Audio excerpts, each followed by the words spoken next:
Hello everyone and welcome back to our channel, the Chronicles. My name is Frank and today we are in my library/guest bedroom. Now we're in here because this week's project involves this window. Now if you've been watching our videos, you'll know that about a month ago we had a dear friend of ours from Seattle visiting. And prior to her visit, my sweet husband installed this remote control blind system. For the obvious reasons, privacy, darkness in the room, etc., etc. Now, originally we knew that we were going to have some sort of window covering, and the original plan was to have split bamboo shades, but of course, when you're looking at split bamboo shades in an automatic system, the prices are crazy. In fact, some of the ones I saw were more expensive than the frickin' window, so that was out of the budget. And to get the regular systems with either the pulley cords or the twist rod is just inconvenient. So what we ended up doing was going to a big box store where we found this particular model, and it fit perfectly, it served our purposes perfectly, but the choices were very limited. So we ended up going with just a simple white. Now with that, I knew that because that was going to be up there, it would give me the opportunity to have some sort of pattern and texture by adding a valance, which is a simple, just for those of you guys who don't know, it's just a, it's kind of like a decorative piece that goes over what would typically be the hanging mechanism of your curtain to add just another layer of interest, right? So again, if you've been watching my videos, you'll know in a prior haul, during some thrifting, I found the actual valance mechanism, which is a simple structure. It's just a simple U-shaped structure that you anchor to the wall and you hang your valance from. So Jim, my lovely husband, installed that too the other day. So now I have everything that I need structurally so that I can now do the pretty stuff and create this valance. Now this first valance I'm going to do for you is going to be very simple. It's going to be a simple gathered valance. And I know I'll be creating more complicated valances to go up there with different, maybe different profiles, different shapes, etc. But right now I'm just going to do an easy one for you because I do, although the white is fine and it blends in beautifully with our bookshelves that we built around the window, it's a little plain and it needs a little zhuzhing up. So what I'm going to do is I'm going to show you the fabric options that I'm considering, and then I'm going to get to work and then show you the finished product. So I hope you like it. Please, as always, comment, subscribe, let me know what you like, what you don't like, so that I can kind of tailor these to make them more interesting for you. Please share them with friends and family, and watch some of my other videos so you can see the rest of my house. So I hope you enjoy this, and let's get started. Okay folks, so I am on the couch in the library guest room, and I'm going to show and share with you the top four fabric choices that I've come up with. Now, if you've been watching our videos, like I said, you'll know that I'm a little bit of a hoarder when it comes to fabric, and so I've got a lot of choices to look through. So I was able to narrow it down to these top four because they really do fit the aesthetic, our modern British colonial aesthetic that we're going for in this house, which to me means lots of color, lots of pattern, just visually interesting textiles throughout the space. So with that, let me start on this side because I will also put up a picture so you can kind of see all four of them together, but I wanted to walk through them really quickly just to show you what I have. This is kind of, it reminds me of a really pretty pink picnic blanket, and it's green, yellow, and white in a kind of check pattern. And it's a beautiful fabric, a gorgeous fabric, and would be, very summery up there, as you will see in the pictures that I'm going to put up. I've got a couple of chairs in here with a zebra print, but they're yellow in the form of two armchairs here that we had reupholstered, and they're gorgeous in the room. They go with our rug as well, which is highly patterned, and I will show you a picture of that as well, so you can get an idea and a sense of how much color is in this room. So really, I can't add anything that wouldn't go with this because it really is a profusion of color and pattern, and that's the way I want it. So that's our first choice, and I thought of this because again it pulls in the yellow and it's bright. It would be something that you would definitely, your eyes would be drawn to, but in a way because of the white field kind of also, even though it'll be bright up there, would be a little bit more subdued in the sense that because it has the white field, would blend in with the bookshelves a little bit more. So that's an option. Now, in a prior video, this second fabric you'll recognize if you've been watching our videos, I did a bench in our dressing room. I reupholstered it in this fabric because, oh my gosh, why not, right? Look at that. And I like this, again, it's very abstract, but you can definitely tell when you're looking at it, there's a lot of flowers in there, in the pattern. What I like about it also is because I'm doing a gathered design up there, or gathered valance up there. Because it's abstract, you don't necessarily need to see, or it doesn't distort in a way that this might up there. Even though it'd still be pretty, this gathered up there would be gorgeous. But I think this would add something interesting and textural up there. So, and it would help tie in this room with a room that we have that already has this fabric in it. So it's a way of cross-pollinating. That's a design term. Cross-pollinating within your home, different textiles in different rooms. And again, when you look at the pictures of this room and this space, you'll see that all the colors in here are in the room. So, except for the orange, which is in our rug, that's our dominant color on the rug. But other than that, all the other secondary and tertiary colors, again, design terms, secondary and third layer of colors are in here as well. So, I'm liking this a lot. It's becoming, a very favorite fabric of mine, and I only have this much left, so I gotta pick and choose where I'm going to use it if I'm going to use it again. Now this was another option, and I like it because stripes are very traditional, right? They're a very traditional design pattern, and this has a little bit of a weathered look to it, which I like. And unlike the checkered pattern, I think this would translate nicely in a gathered form because of the lines, and you would create some new patterns, which I think would be very interesting.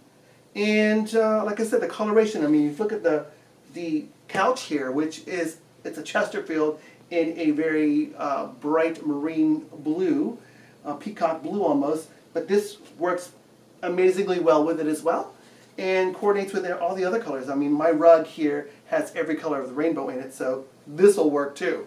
But who knows? I might even do a combination of some fabrics. We'll see. And finally, this is an outdoor fabric that we actually used, or we had our dining room tables, excuse me, not dining room tables, dining room chairs, upholstered in this fabric on this side, which is the right side. This is the reverse side, which I like as well because it ties in, it's a corally, it's a lighter version, right? It's corally orangey pink. It ties into the carpet coloration, so it would bring that color from the floor up, higher and allow for some connection there. And it's got a very swirled or swirly pattern to it, which is very reminiscent of water and waves, which I love. So all these things kind of play into my decision making, but the hardest part is going to make the final decision because they all would make in their own right beautiful valances up there. And who knows, I might make valances out of every fabric, each of these fabrics at some point to put up there. But I got to figure out what I'm going to use for my gathered design. So, what do you think? Where do you think I'm going to go with it? Again, there are some things that correlate to the room. Like I said, on the chairs I have a zebra pattern, and this swirly pattern is somewhat reminiscent of it. And it, like I said, ties into the rug. So there are a lot of things to think about when you're choosing fabrics. But the good thing is, any of these would work. Any of these would work amazingly well and would be stunning up there. It's just, what do I want the room to feel like, and what do I want to add to the room that I feel is maybe missing? So, let's get started. Okay folks, so I am back, and as you can see, the coral colored fabric is the winning fabric for our valance. Now, there have been a couple changes because after discussing with my lovely husband, we chatted about what the final look was going to be, and since we're going to do a very simple valance this time, and because the fabric has such a beautiful pattern on it, I've decided, or we've decided, that we're not going to do a gathered bottom part of it. So basically it's just going to be a very tailored, simple valance, which will highlight the beautiful pattern on there and bring some of that corally color that we have in the rest of the house up onto a higher plane, so that it adds something to the room, something beautiful to the room. So I have done some preliminary things here that I did not even want to bother showing you because it's so boring. But I ironed out the fabric. I took all my measurements so I know what I need to do. And I have created the placket, the part that's going to go, you know, hang off of the structure of the valance. I don't know if you call it a valance rod, but valance thing. So I've done all my measurements.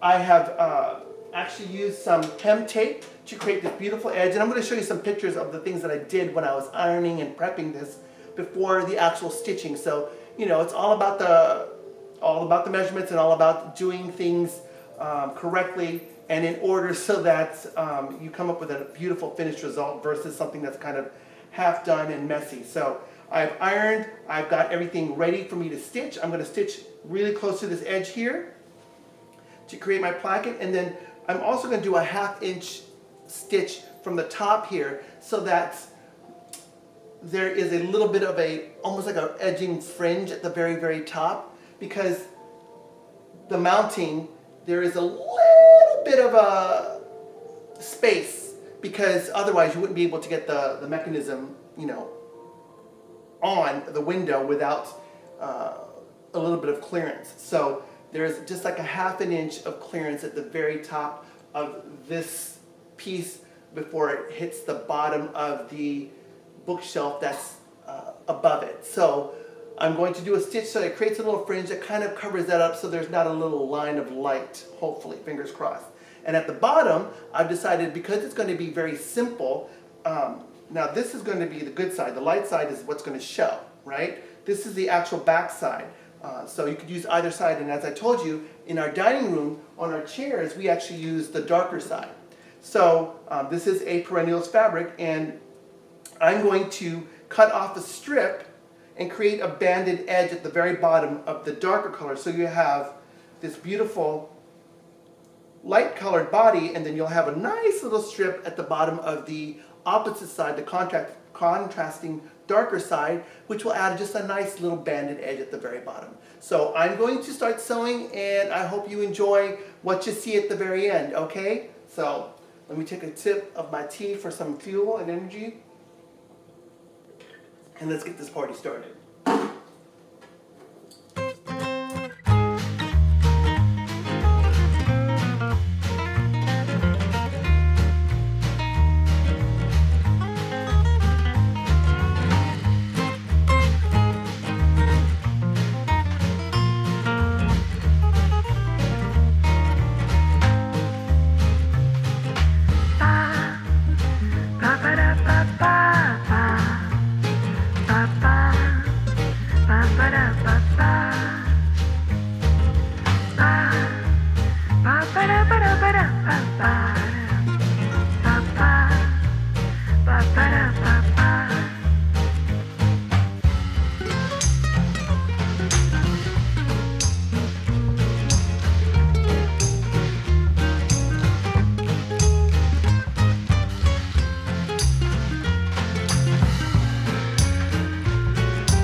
Okay, there's my 1/2 inch flange at the very top. Just a simple stitch going all the way across the top, so now that hopefully that little space will be completely taken care of, and we'll let in minimal light. And so now I'm going just to test the structure to make sure it fits in smoothly after I take out the pins. And then I'm going to work on the bottom part of it, but I'm going to do some prep work and then come back to finish the sewing so that you can see what I did, and then we'll hang it all up. So I hope you like what you're seeing so far, and let's keep going.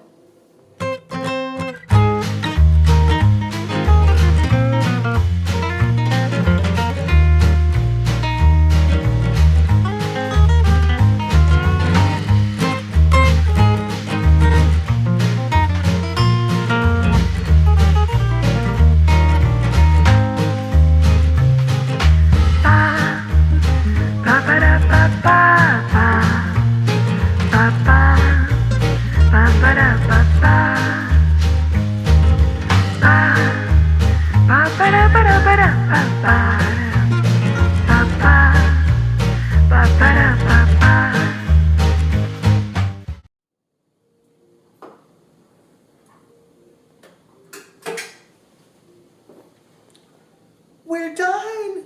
Time to hang it up. Hello everyone and welcome back. I'm in the library and the Valance is up. And I think this turned out to be a successful project. As you can see, it has done exactly what I said it would do, or I would hope it would do. And that was one, to bring color and pattern up to this window, which finishes it out a little bit better. The pattern is that wave form, and I will show you a close-up picture so you can see that. And the color, that corally peachy color, which I have in other parts of my house and in my library, and having that up there really is very refreshing, and I love it. And I like that I did this contrast banding at the bottom using the reverse side of the fabric, because it does just add a finishing touch to the whole thing. Number two, it does hide the apparatus for the blinds, which is fantastic. And three, it is blocking out that little strip of light that was kind of peering through because of the space created from the bottom of the bookshelf and the top of the Valance apparatus itself. So yeah, that turned out quite nicely. Now you will notice it's not as tailored as I said it would be, as flat as I said it would be. There is a light gather to that, and I made that decision at the last minute. And what prompted that decision is that when I was working with the fabric, the apparatus itself is 56 inches in length, the full Valance apparatus. The fabric that I had was 58 inches from finished edge to finished edge. And for those of you who don't know, when you buy fabric, there are two finished edges. So instead of hemming up a finished edge, I decided, why bother? The finished edges are pretty. It's kind of like a fuzzy orange. And so I just decided to leave it and let it gather slightly. And you know, that slight gather creates an undulating kind of form which goes along with the pattern. So why not? I think it turned out pretty darn well. And I hope you do, you agree with that. And you will come back and watch more of my videos. Please comment and subscribe, and let me know what you're liking, what you're not liking, so I can kind of tailor my projects to make you guys happy. And I hope you'll join me every Saturday for another project. Thanks a lot, guys, and I will see you next week. If you haven't seen our previous videos, click on the links and watch away. Please share, like, and most importantly, subscribe to our channel. We'll do our best to keep you entertained and coming back for more. Bye for now.